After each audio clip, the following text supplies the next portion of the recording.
Yan po. Nunit pa rin po ang pagsasabawa ng mga video sa Piltrip ng aming anak. At nandito kami sa J. Hassel. Yan po. Niya mga picture at napakamandang lugar na matatagpuan sa Batangas City. Ang J. Hassel. Ang makikita nyo po, matatayo nyo po ang napakamandang Hassel.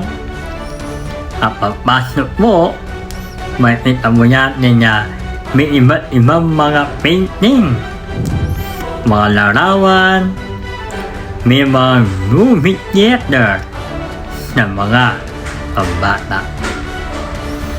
Makikita natin ang mga rocket at talagang nagulat ang mga bata na na-open ang kortina. Yan po, magpasok mo doon, makikita natin ang mga inanyuan ng mga galaxy, mga planeta na makikita. Parang pagpasok, nakalipad niya rin sila sa rocket at yan ang makikita. Yan po. At huwag itutulak o hahawakan ang mga malalaking bilog. Yan po ay instruction kanina. At nawag-nawag po ang ibang mga bata ang nakalaban niya at ang iba ay pumila niya po para na-carousel. Yan po. Nakasaya niyo po yung aming anak ay nasimula niya pong umikot-ikot. At yung ibang mga bata ay may makasama din.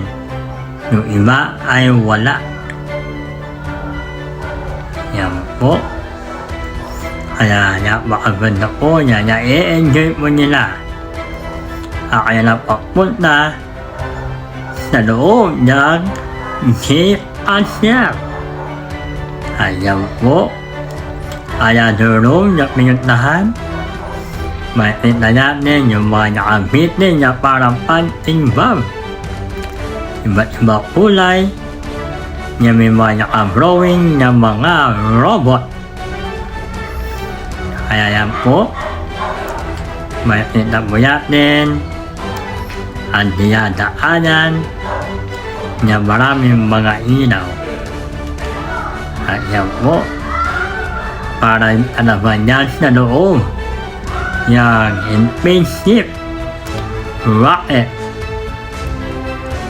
Makikita natin sa laban yan doon yung iba't ibang mga galaxy. Yan po, makikita natin na dumarik nyo ang rocket yan tuloy-tuloy. At eto na po, meron naman dito mga cube.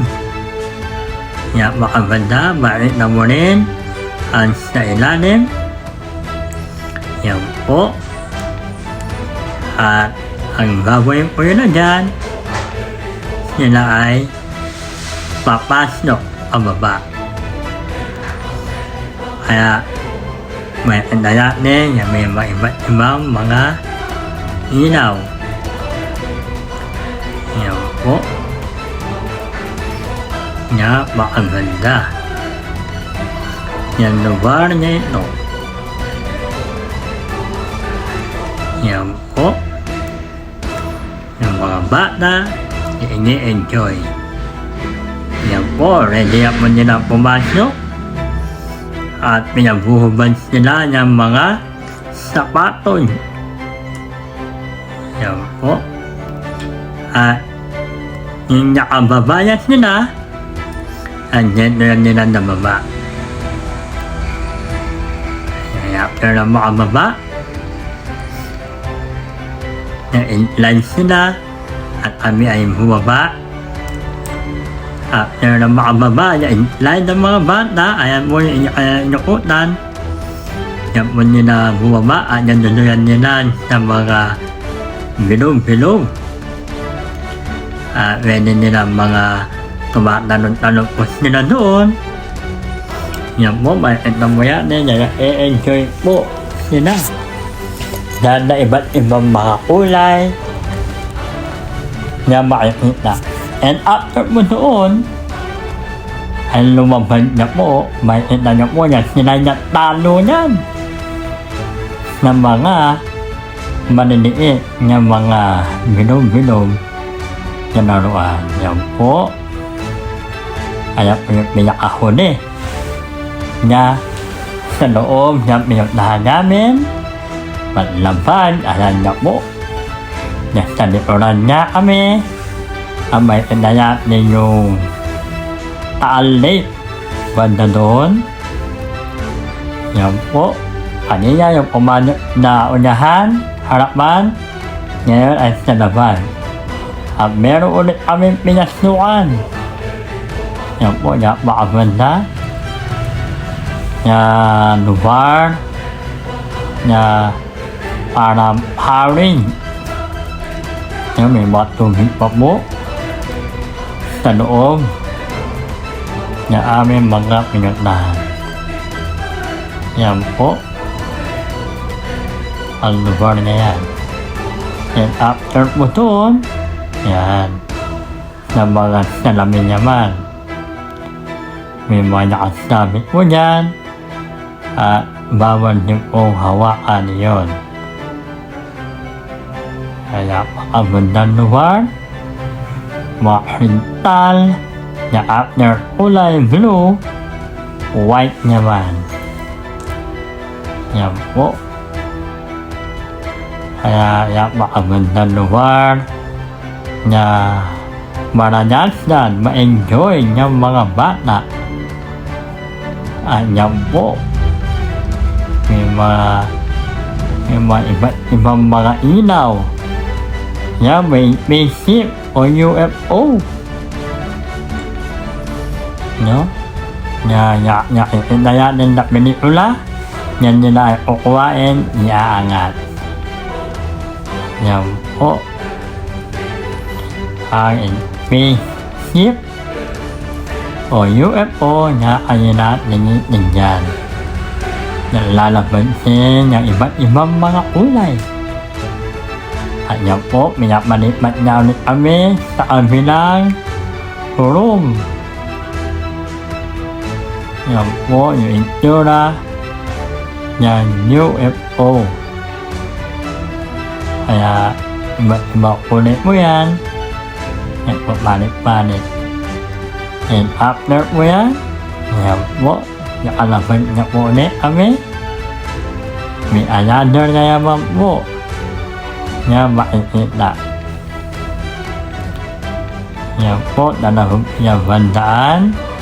Pinabanda ang loob ng Cape Hotel.